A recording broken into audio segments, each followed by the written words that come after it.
Welcome back to the SC Halfback Podcast. I'm your host, Matt Nemowski. Welcome to another off-season pod. Now reacting to the halfbacks. Obviously, we've gone through the hookers, the front row, the 2RF. Now we're up to the halfback, the playmakers. So, quick caveat before we start. I've removed a few duels here because I want to talk about them in 5'8". 5'8" need a bit more help in the position ranking. So, Luke Brooks, Matt Burton, Braden Trindle, Luke Keary will be on the next podcast. So, I just want to put it out there in case you think those guys have been missed. But let's get right into it. As you know, we got the three categories: who's unders, who's on the money, and who are the overs. So this is a tough group because the guys that are in the overs aren't necessarily, in my opinion, bad buys. Just it's a pretty steep asking price compared to potentially where we want them. So let's get right into it. Who's the first under? So I'm actually going to go to the New Zealand Warriors. I'm going to go Chanel Harris-Tavita. Now, I think he's going to get that starting 5'8" spot for the Warriors, and I think he'll do very well there. He's always had a pretty set for Supercoach friendly game, good running game, good kicking game. To me, just a general organizer next to SJ, I think is exactly what you need. If you draft CHT and he does get the starting 5'8" spot, he will get a duel in round six, which will be very, very crucial. Might even get one before round one, potentially with an upgrade. But basically, starting at 238K, nearly bottom dollar. It's very, very appealing. Now, obviously, in round one, you can't start with him in the two halves if you're trying to go for two guns. But if he does get a duel, it becomes very, very fascinating. I think he's a very interesting option. I've definitely got my eye on him. You've obviously got quite a few contenders at that 5'8" spot for the Warriors. You got Chanel Harris-Tavita, you got Tamari Martin, you got Luke Metcalf. Volkman obviously just left, but he was another option there as well. So they've got three genuine 5'8" options that can come in and lead them to the final. So keep your eye on Chanel Harris-Tavita, 238K. If he does get a duel, becomes very intriguing. More from a draft comp, I think he's a very, very nice consolation player. I said halfback, even if he doesn't get that spot there. Let's go to the first on the money. We're going to go to Newcastle. We're going to go to Jackson Hastings at 510K. About what he's going to get, about a 50 on the dot. He averaged 50 on the dot last year. You can see him averaging 51 on the dot this year. Who's going to partner him, whether it's Jack Hogger or Tyson Gamble? Selfishly, I would like Jack Hogger, just a little bit more of a organizer than Jackson Hastings, and a bit more of a running game about him. But I think a great option nonetheless. Again, not going to start with him in Classic, 510K. You probably want to go a little bit higher for a couple of more guns, but definitely from a draft sense as well. I think someone average at that 50 average mark is going to be pretty low on a lot of people's draft boards. And if you just want to plug and play, another great option there. So has lost a jewel from last year, but I think is the young question. Number seven, I don't see a world where it'll be Gamble and Cogger who will start there in the halves. I think it will be Jackson Hastings. And, he's going to be linking up with Ponga. He's got all those outside backs outside of him. I think it's going to be a very, very good season for Jackson Hastings. Let's go to our first over. I'm going to go to the Bulldogs. I'm going to go to Toby Sexton. Now, I think Sexton will have a great season, but at nearly 600K, 596K, that's a steep asking price. Did play the 8 games last year for a 58 average, but to me, Sexton is going to play a little bit more of a second fiddle to Matt Burton this year. I do think Burton in that left edge will get a lot of the traffic this year. I still think Sexton will average probably around that 55 to 57 mark, but again, it's a very, very stacked halfback class where all those guys are going to be very high draft picks in draft. In Classic, the next guy we're about to talk about, you have to pay a little bit up to get him, but I think it's a much better buy there as well. So Toby Sexton, by no means a bad draft pick, a bad buy, but again, it's gonna be pretty brave to start with Toby Sexton in your halves and at least some of these guns that we're about to talk about. But 600K, just a little bit over where you want that starting price to be. We're going to go to the Sydney Roosters. We're going to go to Sam Walker, one of my crushes for this season from Supercoach, 610K. So the difference between Sexton and Walker is about 14K. And that's a very, very nice buy. He averaged a tick under 60 last year in those 8 games. But again, I think he's going to be a new Sam Walker. I think a healthy preseason, settled into that number 7 jersey. I just think the world's the limit for him. He's got a very, very nice pack in front of him now and very, very nice outside backs. Obviously, Luke Keary still there as the organizer, allows Sam Walker to do a bit more running and kicking. The Roosters issue is interesting. We all thought, they were one of the premier favourites to win the premiership last year. Obviously, that didn't happen. Sam Walker had the injury. To me, I just am really high on Sam Walker. I think he is a fringe second round pick this year. I think just top of the third round. And in Classic, I think it's a very intriguing price at 610. If you do not want to go the two guns, Cleary and Hines at halfback, I think Sam Walker is a very nice option where you can drop 300K Get a guy who's going to average around that 65, maybe pushing 70, and you can spread those resources around a little somewhere else. So Sam Walker's very, very intriguing, very under as well. So I do like Sam Walker as an option there. Let's go to the second on the money, and no surprise here, Nathan Cleary at 912K. Averaged 90, just on a tick under 90 last year in 19 games. It's a fair price because that's what he's going to do. He's going to be around that when he's fit and healthy, he'll be around that 90 mark. So, yes, you might look at that and go, how is that on the money? He'll average at the end of the season, and that's what it is. So, if you want to go for Cleary and Hines, you've got to pay that little bit of an extra. Now, the challenge will be if you want to only have one of those guns, who do you pick? To me, Cleary's a little bit cheaper. I think he's a bit more of a floor about him. He's in the best team in the comp, so I think that kind of really makes it what you need. But I'd be stunned if he is not 50% owned at the start of Classic. I'll be stunned if he's not the first draft pick in all leagues. To me, Nathan Cleary is the safe pick. It should be everyone's first in this Supercoach season.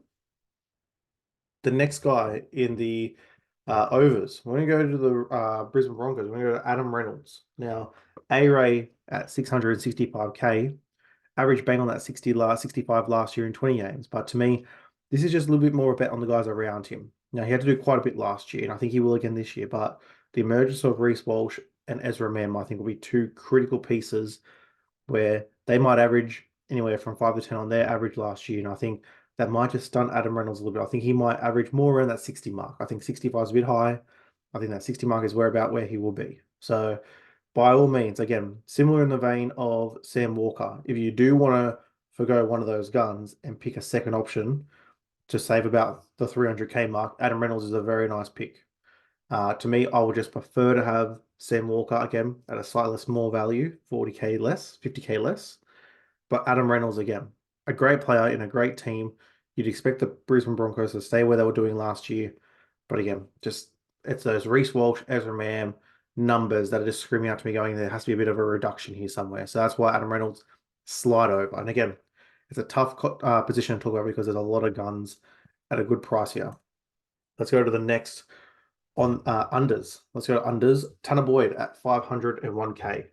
Now, to me, Tanner Boyd is someone who I believe will be a beneficiary of Des Hasler coming up there. I'm not worried about Tom Weaver being up there, even though I do rate him a lot. Tanner averaged a 49 last year, he played 21 games, so he was there, he was available. Just obviously never really went down his edge. But again, I think having Beau Fermor back is going to be a huge win for him. I think having a gun to earth on his side will boost his average by at least 5. I think you're looking at least a 55-point scorer. If he's going to keep the goal kicking as well, add a couple more points there because I'll score some more tries as well. Yeah, I'm all about Tanner Boyd this year. I think he's a great, great late round option in a draft league and in Classic. If you want to save a bit more money again, look, I'm not opposed to it. You know, the Tides have an interesting run to start the season. You can save another 110,000 off Sam Walker, 150,000 off Adam Reynolds. So it's definitely a pot option. And take a lot of balls to do it, but I don't mind the play. On the money next, Mitch Moses at 695. Now, when I first looked at his number 695, I'm like, oh, that's a little bit unders. He's a little bit under what the likes of DCE and Hughes are making. But 695 is on the mark. That 70 average, I think, is where you would peg Mitch Moses. I think Dylan Brown will be a bit more of a opponent prank this year. So I do think there'll be a little bit of a drop in points there, but Mitch Moses is still a fine buy. And again, someone who, if you don't want to go for those two guns, you can save about 200, 230K going the Mitch Moses route. Now, they do have a bit of a tough draw to start the season, so that would procure me from starting with him. I'd much rather start with Dylan Brown, pay that little bit more at the 5'8 position. But Mitch Moses, the goal kicker, always has a good track about him, and if he is on a flat track, you know the points will come. A tougher round, potentially the floor is not there, but Mitch Moses will be a big player in the Supercoach season. There will be a time where people will jump on him. Parramatta will have a nice little stretch. They'll try and get those, 5 to 6 games out of him to really boost up the rankings. So I do like Mitch Moses, not necessarily to start, but at that price, you think they have a bit of a tough draw, that number might get around to the 600 mark, and that might be too hard to ignore. So Mitch Moses on the money for now. Mentioned him a moment ago. So the next guy in the overs, we're going to go to Daly Cherry Evans. Now, again, a gun player, I think he will do very well. he's at a 682 price mark at the moment. So he's basically got an average near 80, which he averaged 68, 67 last year, 77 last year, sorry, at 22 games. So again, he's there, doesn't really get rested after Origin. I think he's having a great season. But again, similar to A-Ray, with Tom Turbo there, it takes a little bit of the shine off him. So not that he's not going to score well with Turbo in there, but those last couple of rounds where he was absolutely dominating him and Cooler, he was the lead dog there. So again, a very, very good buy, a very good pod option. Now, if you do want to still have two absolute top tier guns, you don't want to have Hines there, Daly Cherens is a good number there. So he will have some guys that will pick him early on. I think him and Turbo will be a very nice stack option to start the season. But for me, that number, I want that number to be under 750 just to start with him there, but an interesting number nonetheless. The next guy we're going to go to in the unders is Sean O'Sullivan from the Dolphins. Now, Sean O'Sullivan is at 461k, averaged a 45 last year. I think obviously he had that torn pec. He'll come back, he'll play really well this year. I think the Dolphins will improve this year. I just think that Sean O'Sullivan is going to have a good year now. Obviously, no goal kicking, that's a Sarko still. But I just think he can average that. I can average maybe that 53 to 55 mark. So you're getting a bit of a discount there. Again, not an option you're going to start with in Classic. This is more of a draft play, but definitely in a 12-man league, I could see him being the 12th halfback off the board and the guy being pretty happy that he's only had that 53 average there. So yeah, I think an improved Dolphins pack, another season, another preseason, and hopefully injury free for him could mean that he can have a very, very nice season. Him, whoever's in that half spot with him, whether it's Milford, whether it's Katoa, whether it's Nikorima, I think he'll be the constant there at halfback and have a good season there. We're going to go to the on the money, and we're going to go to the Melbourne Storm. We're going to go to Jerome Hughes at 722k. 722k is just a nice number for me. And again, spoke about just then, if you don't want to have Cleary and Hines, only one of them, and DC's a little bit too expensive, this is the number. 722 is a very nice number. If you were to go with Cleary and Hughes, you'd save nearly 200k on that Jerome Hughes move. So I think it'll be a very popular option. He has got a very tough draw to start the season now. To me, Storm and Rabbits are the two gun teams that have a very tough draw. So look, it's a bit touch and go whether you're going to go with him, but to me, I think he's got very nice value, especially if you are going to pair him with Eli Katoa. I think if you are going to pay up for Jerome Hughes, you have to pay up for Eli Katoa to get that stack. And I think that's a very nice stack to have. I think in draft that'll be very, very handy.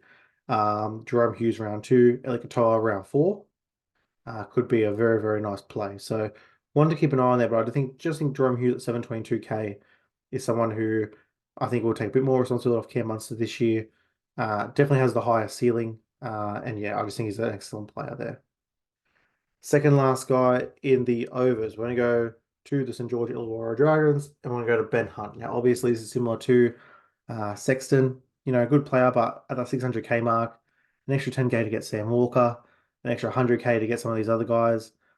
Look, it's going to be very tough to start with Ben Hunt. We got to see what Shane Flanagan does now. If he comes down those first month and actually brains and goes up to maybe 650, okay, time to jump on board then. You got to see if this Flanagan deals for real. But for me, Ben Hunt is just a bit of a wait and see at halfback only. Now, in a draft comp, as always, he'll be about the 7th, 8th guy off the board. He'll get you there, like I said. He averaged a 59 last year, essentially, in 22 games. So very, very nice, considering the team that he's in. He can just get those points no matter what. So he'll have value this year. There'll be a stretch there where I think the Dragons will go decently.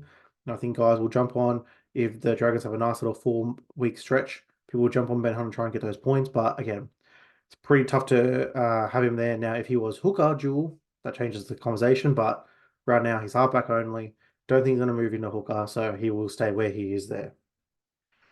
All right, one more in each category. Let's go to the Canberra Raiders. Let's go to Jamal Fogarty, who to me is going to be probably one of my favorite unders besides Sam Walker at 535k. I think there's a lot of value there. Again, more draft than classic. I don't think people will be starting, especially with some of the cheapies we have from the Raiders. You're not going to be having too many Raiders in your team.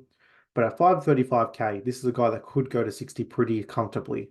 No Jack White in there, so a bit more attacking responsibility on his shoulders. No Jared Kruger, so should have the goal kicking as well. To me, just a really, really nice player. And again, not going to start with him in Classic, but in draft, he becomes very, very intriguing. But At 35, 35K, again, either have a soft draw, if you buy plenty at certain stages in the season, Jamal could become a bit of an option where you just want to go, you know what, give my 55 to 60 every week, I'll work out the rest. I don't mind that opportunity there. The last guy in the on the money is Nico Hines. Now, yes, 970K. How is that on the money? This is a guy who averaged 95 last year, played 20 games, and he's just the absolute linchpin of that Sharks team. Now, that is going to cost you. And again, you could say it's a little bit overs. You know, you'd want that to be around that what Cleary is at 920. To me, he's going to be the guy that will be a pod option at the start of the season. I think everyone will go Cleary, and then you're going to have the guys go, I'm just going to save money. It makes sense to me to save 360K to go to Sam Walker. And you could be absolutely right, but to me, it's very hard to think of not starting without Nico Hines. You just get flashbacks to obviously he was at the start of the season last year, that preseason injury, walked in round four. Everyone was like, all right, let's just have a look here. Let's just see how he goes in that first game back. Bang, 180. And it got a lot of people off to the wrong foot. So you'll be a brave man not to do it. I do like the draw for the Sharkies in the first 8 rounds. Nico Hines, 970. Look, it's steep, but I think he can hit it pretty comfortably. So I do like Nico Hines as an on-the-money target. He's just the absolute linchpin. And we'll speak about Braden Trim on the next podcast. Nico Hines just takes up everything there. He's the absolute vacuum of Supercoach points in that team. So he's got to roll with it there. And as you guys may have realized, there is one guy we have not spoken about. So the last guy in the overs, it's a very reluctant overs, similar to DC. It is Sean Johnson at 793, but 800K. And again, he got a 78 average last year off 23 games. Nothing to sneeze at all. But yeah, it's 800K. And to me, I want to buy into this Warriors team. I believe in this Warriors team. I believe in SJ. There's just other guys. I want to buy Chance. I want to buy Roger Tuivasa-Sheck. I want to buy Jackson Ford. I want to buy some of these guys. So to me, it's a bit of a hold right now at 793K. Absolutely gun option in something like a draft. He's going to be a top 2 round pick for sure. There will be guys that will start with him in Classic. The draw does intrigue me. I think there is some ability to score some big points early on. But yeah, there's a lot of Supercoach wanting players. Similar to how we're just talking about Nico Hines, where Nico's the vacuum and takes all the points. The Warriors actually spread it out pretty comfortably. So SJ does get his points, but others do as well. So to me, just a little bit of a hold on SJ. Just want to see how he starts the season. But for sure, at some stage, I will be jumping on him. And that is the halfback position. Again, it's a lot of guns. It's a lot of guys. There is some value here as well. So I do like it. In a classic league, it'd be very hard to go away from those top 5 guys, a combination of those top 5. But yeah, I think there will be stages at some stage in the year where injuries will happen, origin will happen. There will be some cheapies that come in your teams, make some cash, get back out to some guns. And in draft, I think everyone will get a suitable halfback. Like I said, I think Sean O'Sullivan will probably be the 12th guy off the board potentially. If you're talking no jewels, just straight halfbacks, that's a pretty good pick. He will get you about a 53, like I said. So plenty of options in the halfback position this year. But we will leave it there. Back with the 5/8 coming up very soon. So thank you for listening. Have a great day and hear from you soon. Cheers.